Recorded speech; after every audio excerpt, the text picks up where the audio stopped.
Let's bring in former FBI Special Agent and Navy SEAL Jonathan Gilliam. Jonathan, good morning to you. I want to talk to you about what has led to this moment in time. When you think about since October 7th, what Israel was capable of doing with the pager attack against Hezbollah, where Hamas stands right now, and where the Houthis that have, with the help of the United States, been very much decimated in their capabilities to strike back. All of that leading to this moment that we sit in right now.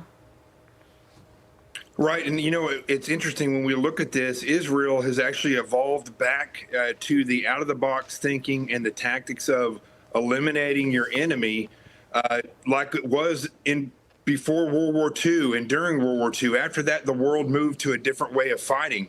And we've seen a tremendous amount of advances in techniques and evolution of warfare in Ukraine and Russia. And the way that the Iranian intel services in China use social media, for instance, to actually form social issues within other nations. And now we see this, where Israel has gone back and systematically taken out the proxies. Now, this is very important because Iran does not fight their own wars outside of their borders. They use proxies. And I don't know if most people realize that. They have targeted Israel over and over using Hamas, Hezbollah. They went after Israel's strategic targets using the Houthis. And so somewhere along the way, Israel figured this out. And I think this is part of at least a three-pronged operation. First was the intel gathering about Hamas and Hezbollah and Iran themselves, along with the Houthis.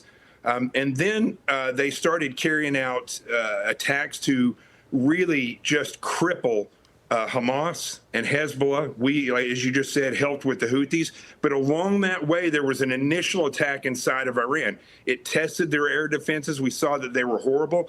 And it showed that Iran did not have the ability to go the distance all the way over themselves into Israel and actually effectively attack Israel.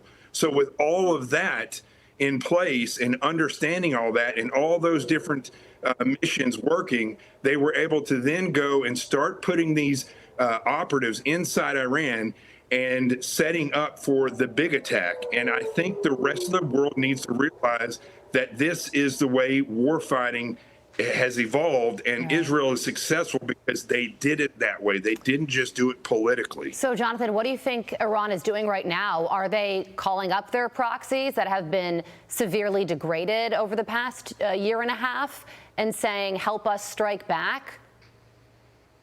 Well, so here's where the real issue, I think, of the future for all of us comes into play, is that we constantly call, and I've heard several guests call Iran the terrorists of the region. But the reality is terrorism is a tactic that they use. Their ideology is fundamental Islam. And this has been a case for, thousands of years. And Iran has never evolved or progressed to where they work things out diplomatically. You could never trust them. And so with this fundamentalism, this is the fear that I have, is that even inside the United States, the exact attack that Israel just carried out inside the borders of Iran, with the way that our border was down for 4 years, there could be cells here that could be activated by Iran or proxies and groups that are loyal to Iran.